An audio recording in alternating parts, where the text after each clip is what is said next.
ஆனா பேரு அடுத்து மதம் கேக்குறாங்க அப்படிங்கும் போது இதுவும் ஒரு டைவர்ஷனா எதுவும்?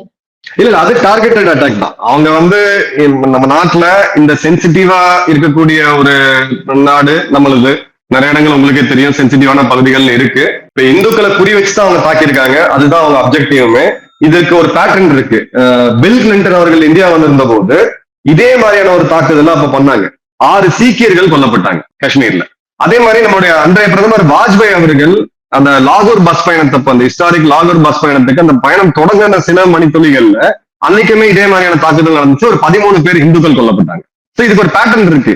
ஒன்னு ஒரு ஹை ப்ரொஃபைல் விசிட் அமெரிக்காவுடைய அன்றைய அதிபர் பில் கிளின்டன். ரெண்டாவது ஒரு ஹிஸ்டாரிக் ஈவெண்ட் இந்திய பிரதமர் வாஜ்பாய் பாகிஸ்தான் பிரதமர் நவாஸ் ஷெரீப் கேட்டுக்கு அந்த பக்கம் வெயிட் பண்ணிட்டு இருக்காரு. இந்த முறை பாத்தீங்கன்னா ஜேடி வான்ஸ் அவர்கள் அமெரிக்காவுடைய துணை அதிபர் குடும்பத்தோடு 4 நாள் பயணம். அவங்களுக்கு இந்த மீடியா அட்டென்ஷனை கொண்டு வரணும். இப்ப காஷ்மீர்ல சமீபமா பாத்தீங்கன்னா போன வருடம் மொத்தம் கிட்டத்தட்ட 40 லட்சம் டூரிஸ்ட் அங்க போயிருக்கிறாங்க.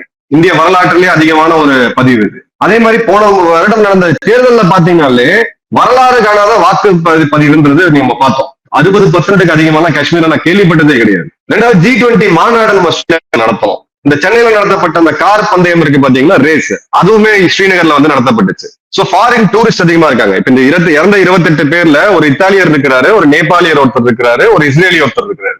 சோ ஃபாரின் டூரிஸ்டும் நம்ம நிறைய அட்ராக்ட் பண்ண ஆரம்பிச்சிட்டோம். சோ இந்த இடத்துல இந்தியாவுக்கும் உலகத்துக்கும் ஒரு மெசேஜ் இவங்க என்ன சொல்றாங்கன்னா, இல்ல காஷ்மீர் ஒன்றும் டிஸ்டர்ப்டா தான் இருக்கு. காஷ்மீர்ல நீங்க வந்தீங்கன்னா உங்க உயிருக்கு சேஃப்டியா கிடையாது, உயிர் நீங்க உயிரோட திரும்ப போகலாம்ன்ற அந்த அச்சத்தை கிரியேட் பண்றதுக்கு தான் பர்ஃபெக்டா டைம் பண்ணி ஜேடி வான்ஸ் அவர்கள் இங்க இருக்கும்போது இந்த சம்பவத்தை நிகழ்த்திருக்காங்க.